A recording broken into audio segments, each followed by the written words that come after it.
節のスーパーサイヤ人。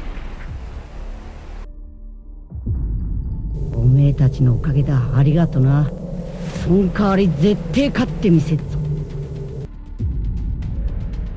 伝説が育った本当のスーパーサイヤ人は一体誰なのかよく考えますが、このビデオでそれがわかります。サイヤ人は惑星ベジータと一緒に滅びたんじゃなかったの？ほとんどは滅んだのですが。サイヤ人の髪の毛って黒くなかったっおめえサイヤ人のこと分かってるようで全然分かってねえな。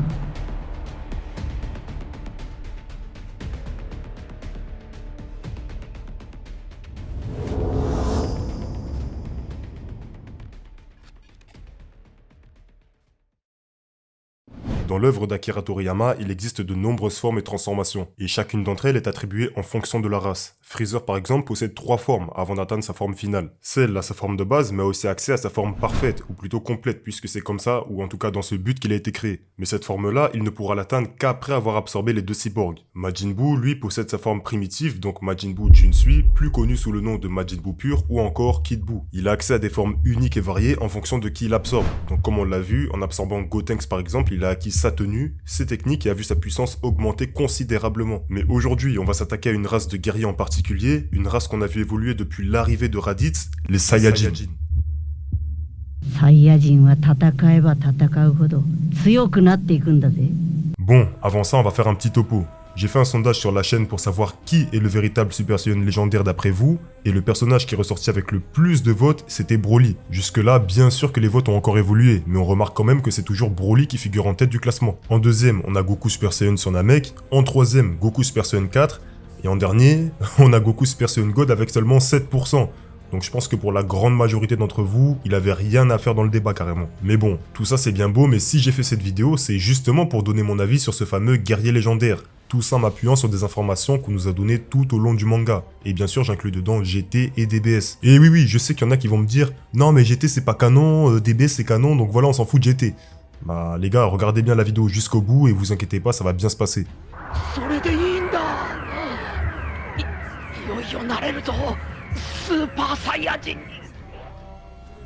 Dans leur introduction, les Saiyans nous sont décrits comme étant membres d'une race guerrière et extraterrestre. Ils possèdent une queue et des aptitudes physiques bien au-delà de la norme. Ces guerriers sont réputés pour leur fierté et leur maléfice. Ça on le sait, ils n'ont pas hésité à se mettre sous les ordres de Freezer, dépeuplant bon nombre de planètes et rasant toute forme de vie sur leur passage. Ils ne vivent que pour le combat et sont dénués de toutes sortes d'empathie. On l'a vu tout au long des explications qu'on a eues sur ce peuple cruel. Et c'est d'ailleurs comme ça qu'était décrit le Super Saiyan de la légende. Un guerrier puissant et sans peine, repoussant constamment ses limites. Il est dit que ce mystérieux Saiyajin apparaît une fois par millénaire et possède une force inégalée. Et justement, avec l'apparition de ce prétendu guerrier légendaire incarné par Goku sur Namek, on aurait pu s'arrêter là, en se disant que cette fois-ci, le guerrier de ce siècle est bel et bien Goku. Mais bon, si là on est en train de débattre là-dessus, c'est qu'il y a un problème. Comment le Super Saiyan dont parlait la légende a bien pu voir le jour 4 fois?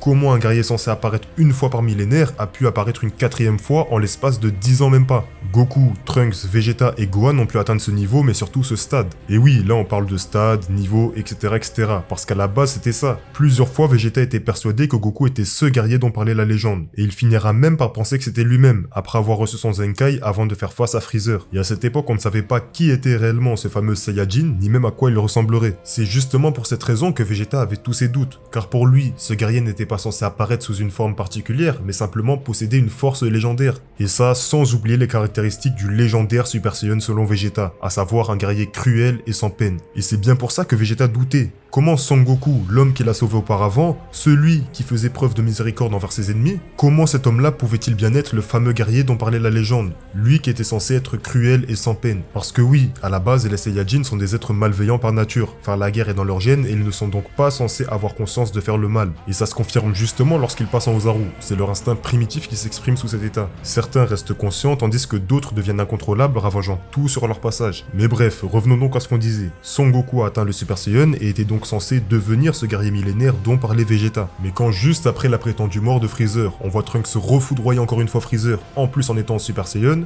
Là, on parle plus vraiment de guerriers millénaires. Et encore moins quand, en plus de Trunks, on a Gohan et Vegeta qui atteignent eux aussi ce stade. Donc là, de toute évidence, on ne parle plus d'un stade spécial atteint par un seul Saiyan. On parle plutôt d'une transformation atteignable par des Saiyans ayant ressenti une colère assez grande pour leur faire atteindre cet état. Donc pour moi, dès l'arc Cell, on ne peut plus se permettre d'appeler Sangoku le Super Saiyan de la légende, puisqu'il n'est plus le seul à avoir atteint cet état. Et de toute façon, l'idée même de ce fameux guerrier légendaire, elle sera abandonnée dès la fin de l'arc Namek. Et ce qui me fait dire ça, c'est tout simplement la non-mention de ce fameux guerrier légendaire, puisqu'à partir de l'arc Cell, on n'entendra plus jamais parler de ce concept. Et ça, on peut l'expliquer par une chose. Beaucoup pensent que Toriyama avait prévu de s'arrêter à l'arc Namek, là où d'autres diront que non.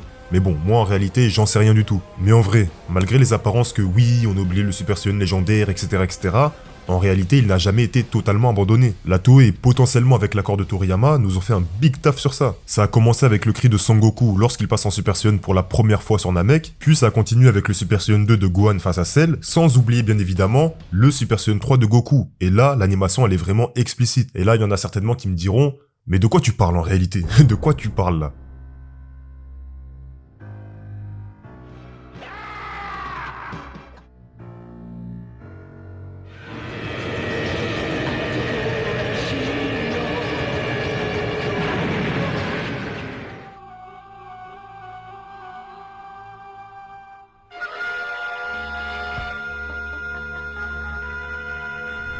Donc voilà, à chaque stade d'évolution du Saiyajin, on ressent vraiment la volonté de vouloir se rapprocher de plus en plus de son état primitif. Comme si à chaque transformation, le Saiyan cherchait justement à puiser au fond de lui afin de retrouver sa puissance naturelle. Et justement, ça aussi le vieux Kaioshin l'avait dit, le Super Saiyan est une transformation impure. Donc est-ce qu'en réalité, lorsque Son Goku, Vegeta ou Son Gohan cherchaient à se transformer en Super Saiyan 2 ou Super Saiyan 3, bah est-ce que si toutes ces transformations-là sont impures, c'est pas justement parce qu'elles sont contre nature? Ce qui expliquerait justement la volonté de vouloir réconcilier le Saiyajin avec son état primitif, et donc ça expliquerait aussi le cri du Ozaru à chaque transformation, comme si à chaque fois que le Saiyan s'éloignait de plus en plus de ses origines, son instinct cherchait toujours plus à se rapprocher de lui.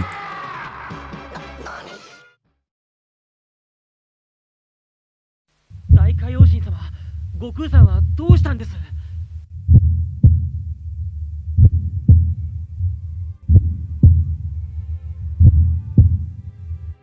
ただ奴を倒すにはこの体が、このパワーが必要なのさ。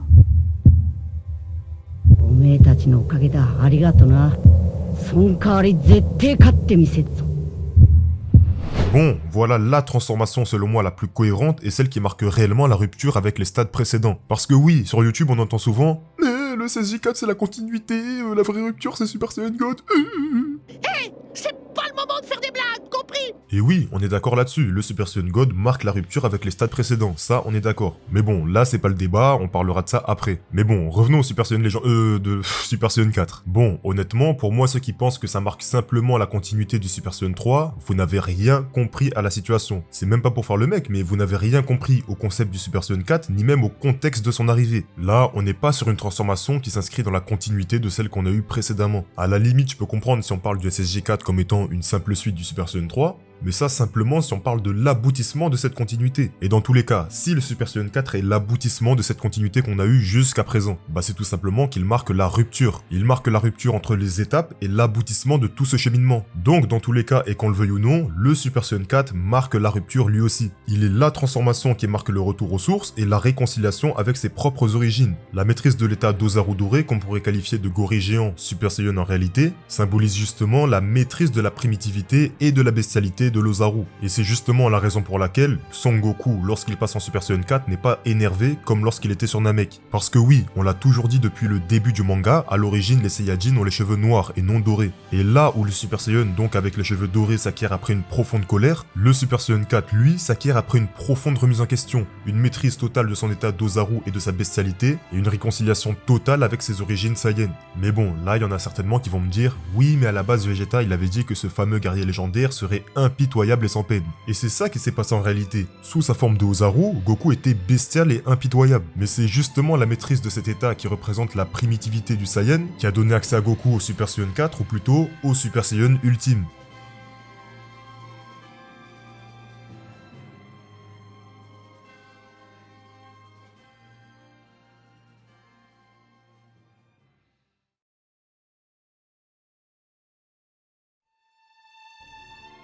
そうか。こういうやつだった。本当？ほら、スーパーサイヤ人ゴッドになったんか。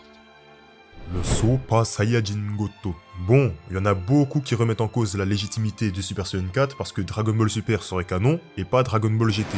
Bon, déjà je rappelle qu'à l'époque, tout le monde pensait que GT était canon et il n'y avait aucun débat là-dessus. Ensuite, DBS est sorti et ça a tout bouleversé. Mais bon, aujourd'hui et même depuis quelques années maintenant, on s'est rendu compte du nombre d'incohérences que contient DBS, à tel point que là carrément, on peut même appeler ça DBS super incohérent.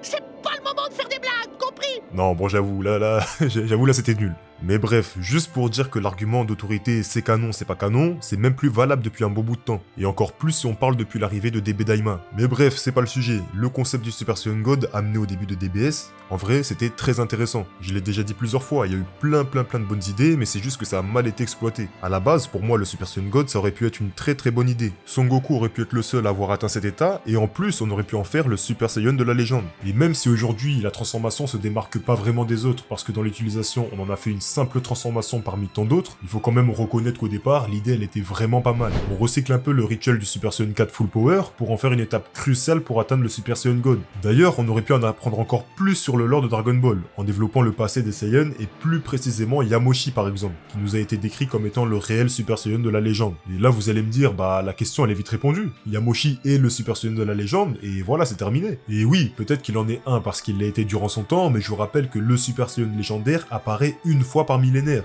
C'est pas il arrive une fois comme ça et il apparaît plus jamais. Non, on nous dit bien, et ça depuis le départ, que ce fameux guerrier apparaît une fois tous les 1000 ans. Donc même si Yamoshi est ou a été un guerrier légendaire, bah rien n'empêche que Sangoku soit le plus récent qu'on ait connu. Mais bref, le Super Saiyan God de toute façon aurait vraiment pu permettre de développer le passé lointain des Saiyans sans oublier les dégâts qu'ils ont causés dans tout l'univers. Mais bon, je trouve que cette transformation là c'est un peu du gâchis, parce que non seulement la forme elle était plutôt pas mal, mais en plus de ça on aurait pu développer le lore des Saiyajin et plus particulièrement celui de Yamoshi. Et ça, on aurait pu le faire dès le départ dans Dragon Ball Super, mais comme ils l'ont pas fait, ils auraient vraiment pu se rattraper dans l'arc Moro, mais même ça ils l'ont pas fait. Mais bon, même si la transformation elle est un peu stylée, là il y a vraiment un petit truc vite fait, il y a quand même pas mal de problèmes si on parle de cette forme dans le contexte du Super Saiyan légendaire. Premièrement, on a la description du Super Saiyan légendaire qui est complètement incompatible avec ce que représente le Super Saiyan God. On rejette complètement ce que sont les Saiyajin à la base, donc des guerriers puissants, sanguinaires et sans peine, dans lesquels un seul d'entre eux, donc vraiment la perle, est supposé être l'élu du millénaire. Là, on a affaire à un Saiyan qui déjà a un cœur pur, et en plus de ça, il est aidé par des Saiyans qui eux aussi ont un cœur pur. En tout cas, ils sont considérés comme en ayant un.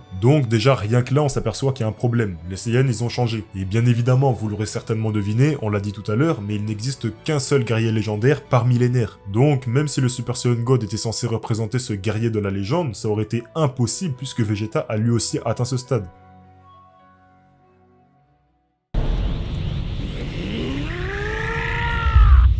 とにかくおめえは悪いやつじゃねえ。オラにはわかるんだ。こんなことはやめろ。悪いやつらの言うことなんて聞くことはねえぞ。 Et enfin, Broly. Bon, si on suit littéralement à ce que disait Vegeta, il n'y a plus aucun débat. C'est écrit noir sur blanc, Broly, premier du nom, est le véritable Super Saiyan de la légende. Il a tous les critères requis pour avoir ce rôle. Une puissance démentielle pour commencer, et pas grâce à l'entraînement, puisque dès sa naissance, il avait déjà une puissance inouïe. Son caractère qui fait de lui un Saiyan cruel et impitoyable, mais surtout, contrairement au Super Saiyan, il est le seul à avoir atteint ce stade. Bah oui, le Super Saiyan a été atteint par Goku, Vegeta, Trunks, Gohan, mais le Super Saiyan légendaire avec les cheveux verts, il a été atteint seulement par Broly. Alors est-ce qu'il a un ki spécial pour lui donner des cheveux bleutés quand il est en Super Saiyan et les cheveux verts en Super Saiyan légendaire? Ou bien est-ce que c'est juste parce qu'il est tout simplement le Super Saiyan légendaire? Moi je pense que c'est justement parce que c'est l'élu qu'il a un ki spécial. Bah oui les gars, à l'époque quand on était petit, il n'y avait pas de débat, c'était Broly le Super Saiyan légendaire et c'est tout. Il était là avec ses gros pecs là, Kakaroto. Bah oui les gars, à l'époque il n'y avait aucun débat là-dessus, Broly était le Super Saiyan de la légende. Mais bon, comme vous le savez, il y a un problème dans tout ça. Ce Broly là est un pur produit de la Toei. Il n'a pas été approuvé par Toriyama, mais surtout il y a un Broly, un nouveau Broly qui a été approuvé par Toriyama. C'est le Broly de DBS. Et ce Broly là honnêtement, il est sorti de nulle part. À la limite il est peut-être sorti du porte-monnaie mais c'est tout. On sait tous très bien que s'ils ont ressorti un Broly dans Dragon Ball Super, c'est même pas pour l'histoire ou le scénario ou je sais pas quoi. Non, c'est pour ressortir Gogeta, et parce que Broly ça fait vendre. Tout le monde aime Broly, et quand t'entends Broly, bah soit tu vas acheter la figurine parce que t'es un pigeon, et t'as le droit, hein, ça c'est, voilà, si t'aimes bien, soit tu vas payer ta place pour aller voir le film au cinéma, soit... Dans tous les cas, tu vas revenir regarder Dragon Ball Super, parce qu'il y a Broly. Donc, dans tous les cas, ils sont gagnants. Mais bon, faut bien reconnaître qu'en vrai, dans ce film-là, Il y avait pas mal de belles choses à faire. Bon, encore une fois, ils ont voulu recopier Dragon Ball GT avec la forme Ozaru de Broly. Et franchement, c'est pas mal, parce que là où pour le Super Saiyan, on a le Super Saiyan Full Power, bah pour la forme Ozaru humanoïde, là, on a le Super Saiyan 4. Donc chacun a une forme non maîtrisée et sa forme parfaite, entre guillemets. Donc pour tous ceux qui disent « Oui, le Super Saiyan 4, c'est juste un concentré de puissance, c'est tout ». Bon, déjà, je pense qu'on n'a pas regardé le même Dragon Ball GT, et en plus de ça, vous avez encore une confirmation que ce que vous dites, c'est faux. Mais bref, pour en revenir à Broly DBS, est-ce qu'il est le Super Saiyan de la légende? Premièrement, on nous fait comprendre plusieurs fois que c'est pas un méchant gars, c'est son père qui aurait fait de lui un destructeur, donc en réalité c'est pas vraiment un Saiyan cruel, impitoyable, etc.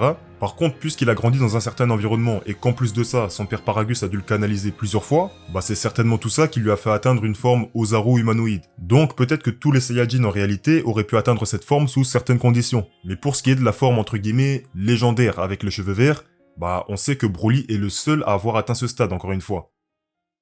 サイヤ人の髪の毛って黒くなかったっけ？おめえサイヤ人のこと分かってるようで全然分かってねえな。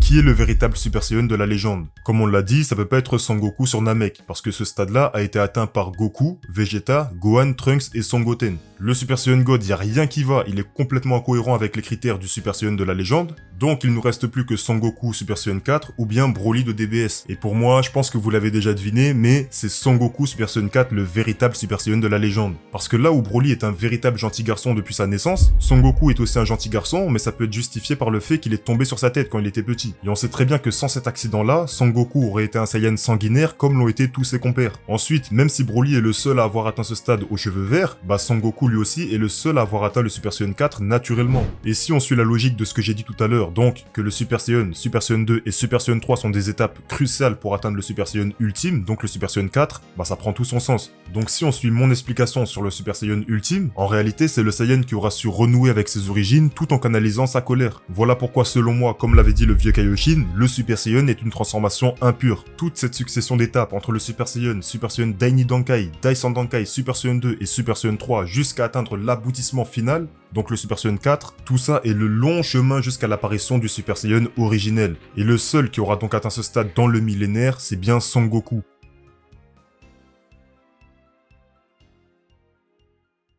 Enfin, c'est tout pour cette vidéo, j'espère qu'elle vous aura plu, franchement j'ai cru que j'allais jamais la terminer.